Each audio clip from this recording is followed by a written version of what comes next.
أعوذ بالله من الشيطان الرجيم. بسم الله الرحمن الرحيم. واذكر في الكتاب إبراهيم. بیان کا اے حضور صلی اللہ علیہ وسلم پدی کتاب کے قرآن پاک کے واقعہ دا حضرت ابراہیم علیہ السلام انہو کان صدیقا نبیا، بے شکا وہ دا ابراہیم علیہ السلام دیر رشتنے او پیغمبر. اذ قال لأبیہ، یاد کہا غوخ چی اویل ابراہیم علیہ السلام خپل پلار تا، یا ابتی اے زما ابا جانا، لم تعبد ما لا يسمع ولا يبصر، ولی عبادت کوي تو ما دهغی سیزنو لا يسمعو چاگا اوریدل نشی کولے، ولا يبصر او نلیدل کولے شی،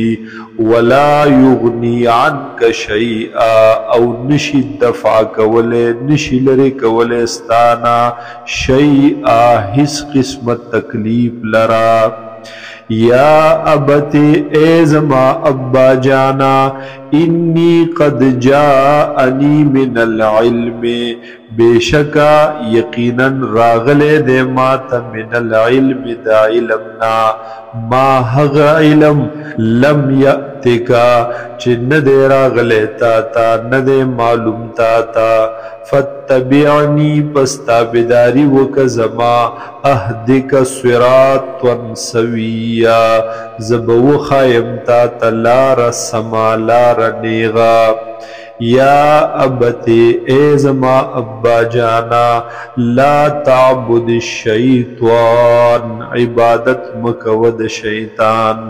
ان الشیطان بے شک شیطان، کان للرحمن عصویا، دے در رحمان ذات ناپرمانا. یا ابتی اے زما ابا جانا، انی اخاف بے شک ز یریگم، ایمسک عذاب من الرحمن، چی درو برسی گیتا تا تکلیف عذاب د جانب در رحمان ذاتنا، فتکون للشیطان ولیا، پس شیب بیاتو د شیطان ملگرے. قال اویل دے پلار د حضرت ابراہیم علیہ السلام، اراغب انت عن آلہتی، آیات مخ اڑوی د معبودان زمانہ، یا ابراہیم اے ابراہیم علیہ السلام، لئن لم تنتہی کچرت من نشوی، لأرجمنکا نخامخا وکانو با اولم تالرا یا قتل بکم تالرا، وحجرنی ملیا او لرش زمانہ، ملیا دیر لرے یا دیر زمانہ لرے. قال اویل ابراہیم علیہ السلام، سلام علیک، سلام دروخ ستی دیوی پتاوان دے، ساستغفر لک ربی، زردا چزب بخن اوالم استاد بارد اخبل ربنا، انہو کان بی حفیا، بے شک دے رب زما پماوان دے دیر مہربانا.